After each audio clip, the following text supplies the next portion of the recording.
Bienvenidos al segundo segmento de Cayendo y Corriendo, dedicado como siempre a las matices de opinión.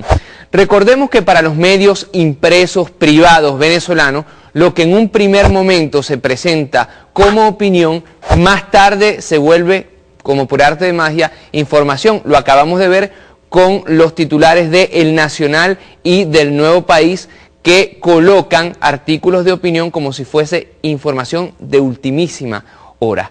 Que caigan y corran los periódicos. Comenzamos con El Universal y un artículo escrito por Trino Márquez. Trino Márquez, escrito por usted, Trino Márquez. Y ahora resulta que se hace de más en más difícil justificar esta dictadura absolutista después del 26 de septiembre. Y los políticos de profesión y opinionistas de profesión no les queda otra cosa que hacer malabarismos teóricos como este que les voy a leer. Cito textualmente: la segunda derrota del comunismo por Trino Márquez. Este trabajo de reingeniería electoral violó el principio de la proporcionalidad, habla de un presunto fraude a través de la ley electoral. Sobre todo se concretó este fraude en el estado Zulia y con un AD que sacó menos votos, pero más escaños que todos los partidos de la oposición. Pero eso es otro tema, continuemos. Este trabajo de reingeniería electoral violó el principio de la proporcionalidad establecido en la Constitución del 99 y le dio al oficialismo una ventaja muy amplia de partida, que algunos expertos la calculan en 16 parlamentarios. Esta es la excusa que el señor Trino Márquez, que don Márquez, nos coloca para decir que no se llegó a los 200 curules que ellos habían predicho de los 165 en disputa. Pero más adelante, miren esta cantinflada. El presidente salió derrotado, escúchese bien, el presidente salió derrotado, ¿ok? El presidente, que después será un dictador, salió derrotado, porque se había planteado como meta obtener 2/3 de la asamblea. Si se hubiese tratado de una elección presidencial, habría perdido. Después dice que con estas elecciones se consolidó la vía electoral pacífica y constitucional para resolver los problemas políticos del país. Hasta ahora todo está bien, pero de pronto nos sale con esto. Frente a la derrota sufrida por el gobierno, se repite la actitud del presidente: arrogancia, desplante, mezquindad. Todos, y aquí viene la joya de la corona, todos comportamientos dictatoriales propios de un autócrata incapaz de aceptar la voluntad de la mayoría popular.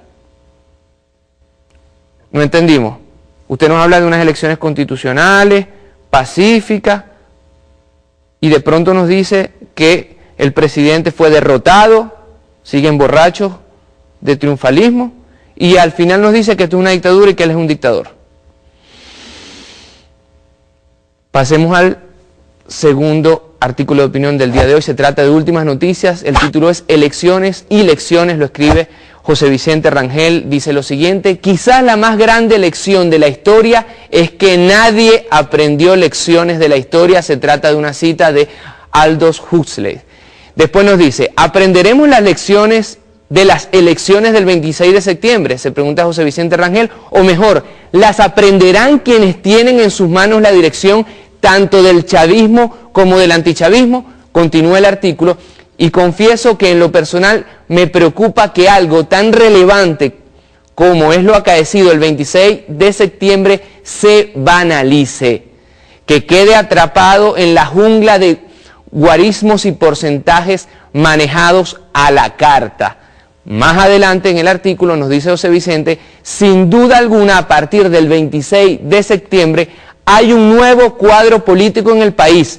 Insisto, dice, político, ya que creo que en otros órdenes de la vida nacional obviamente subsiste el mismo que se ha gestado durante 11 años del proceso bolivariano. Pues sí, contrariamente a lo que se dice, solamente fue elección legislativa, todo lo demás se mantiene. No engañen a la gente, señores de la oposición. Continúa José Vicente Rangel diciendo lo siguiente: si algún mandato emanado del voto del 26 de septiembre existe, es el de la paz, el rechazo a la violencia, el respeto a la Constitución y el estímulo al diálogo. En Venezuela se debaten dos proyectos completamente diferentes en lo económico, social, político, institucional y cultural. Y se pregunta José Vicente Rangel, ¿pero acaso esa profunda diferencia excluye el manejo civilizado, democrático de la misma y tiene que conducirnos fatalmente a otro 11 de abril? Termina diciendo José Vicente lo siguiente, o a episodios como el del 24 de noviembre del 48 o el 11 de septiembre del 73, hablando de Chile, que hundieron tanto a Venezuela como a Chile en brutales dictaduras. El chavismo propone, estoy leyendo textualmente, un proyecto de transición al socialismo en libertad y democracia que ha respetado rigurosamente.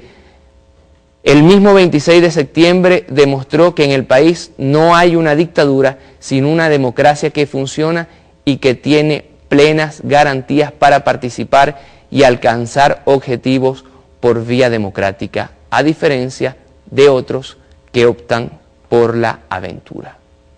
Pasemos al tercer artículo de opinión del día de hoy. Se trata del artículo, lo tienen en sus pantallas, de Correo del Orinoco, que dice lo siguiente, cito: Ecuador profundiza la revolución, lo escribe el filósofo Fernando Buen Abad, dice lo siguiente: lo ocurrido en Ecuador, sustentado también con armas de guerra mediática, de guerra de cuarta generación, tiene para las oligarquías latinoamericanas objetivos de doble fondo. 1, descarrilar todo proceso democrático. 2, medir la capacidad de respuesta de los pueblos.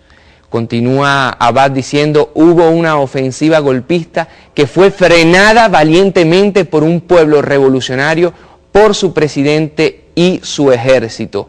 No un episodio de insubordinación policial, como insisten en definirlos en las cadenas informativas burguesas de la mano de la Secretaría de los Estados Unidos. Y termina el filósofo Abad diciendo lo siguiente, cito textualmente: Correa resistió de manera coherente y de manera valiente. Resistió presiones, gases lacrimógenos, golpes y balaceras contra su vehículo. Resistió sus limitaciones físicas postoperatorias. Resistió el secuestro. Resistió afrentas y ofensas. Resistió como uno más del pueblo. Resistió como resistiría el pueblo mismo las calamidades y las peores amenazas. Pero sobre todo asumió, como asumió el pueblo y el ejército, la ofensiva necesaria para derrotar a los golpistas. Así fue después de este golpe de Estado que quiere ser maquillado por los medios de comunicación impresos y audiovisuales privados, como lo mostramos la semana pasada.